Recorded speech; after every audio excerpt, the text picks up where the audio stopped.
Okay, we have another question here. Do you recommend learning reading and writing for languages where the written form isn't based solely on the sounds the words make? Mm. Um, and they're using Japanese as a specific example here. And really, you can use, there's a lot of languages like this because writing is always you have to boil it down some way. It is impossible to convey all of the same information in the spoken language in the written language because that's just not how it works. Like there's so much more going on. You can't write words over each other. In writing, if you make a mistake, you delete it, but in speaking, you just keep moving on. There's so many different things that are going to be different about even the most perfect writing system. But they're talking more about ones that are where it's really different, I think. Yeah, there are some languages where the written language is actually a different language than the spoken language. Completely, like 100% different. Written Diglossic different languages. Words, diglossic languages. And just to clarify, this is not very common, but there are languages where the standard written form is to write essentially in a different language, and everybody just knows that. But that is not Japanese. Japanese just writes with different writing systems to write the language. Yeah. What was the original question? Do you recommend learning to read and write for languages like that? For Japanese, like essentially, their question is: do you recommend learning to read Japanese if you're learning Japanese? Yes. Yeah. Okay. It's a core part of our program. Despite the fact that it has nothing to do with the sounds and the pronunciation. Yeah. I think what they're So what they're getting at is we have this whole premise of reading and listening together, and the reason that we do that is to help people understand how the written language sounds. Because the written language is easier to parse than the spoken language. So, but I think that some people misinterpret that and think, oh, this helps your listening, when in actuality what it's doing is helping your reading. And that in turn does help your listening later on, but it's not an immediate listening benefit. You're just getting better at the language, which helps your listening. Yeah.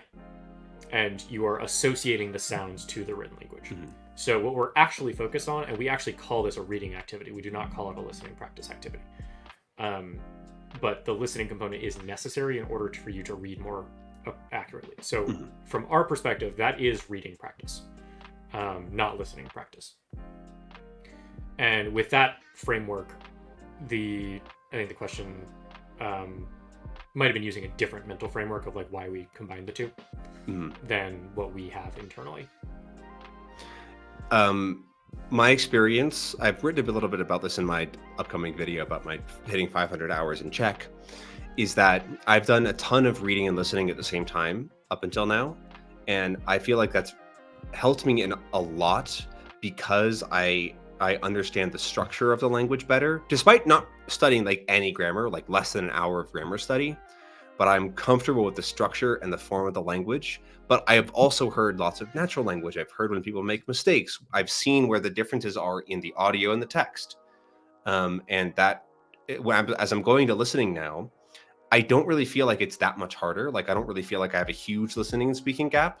I do, but I'm pretty confident, relatively confidently able to say, that's something I didn't hear, or that's just a new word that I don't know yet.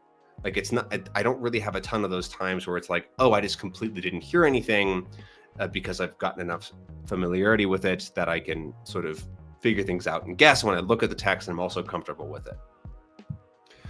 What I see from a lot of people who do only listening early on is that they don't have the ability to like understand the structure, the forms of the language as much, which end up sort of hindering them from making more progress because they are sort of purely operating on whatever's inside their head, what has been sort of built by this, the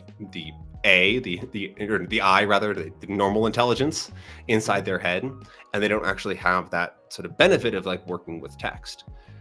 Because in schools, like in kindergarten and up, like kids learn to associate the written language and the spoken language that they're still learning at the same time. And that helps them to become a lot more comfortable and eloquent and fluent in the language than somebody who is completely illiterate.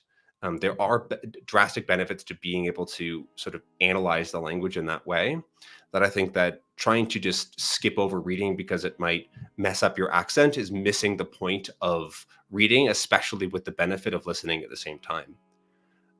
There's a lot of more studies on this for in first language acquisition, on like kids whose parents read to them as they grow up, like read aloud is a very beneficial thing to just improve that child's linguistic abilities, which often come through in school grades and stuff like that. And so I think that trying to skip any reading system is can actually do more harm than good, even if you're trying to do this like pure input only mental model thing, because our mental models do include the written language a lot. Yeah, I mean, every single educational system on the planet encourages literacy, and for a reason. Exactly. We don't want people being illiterate. It's very, very helpful for the language acquisition process.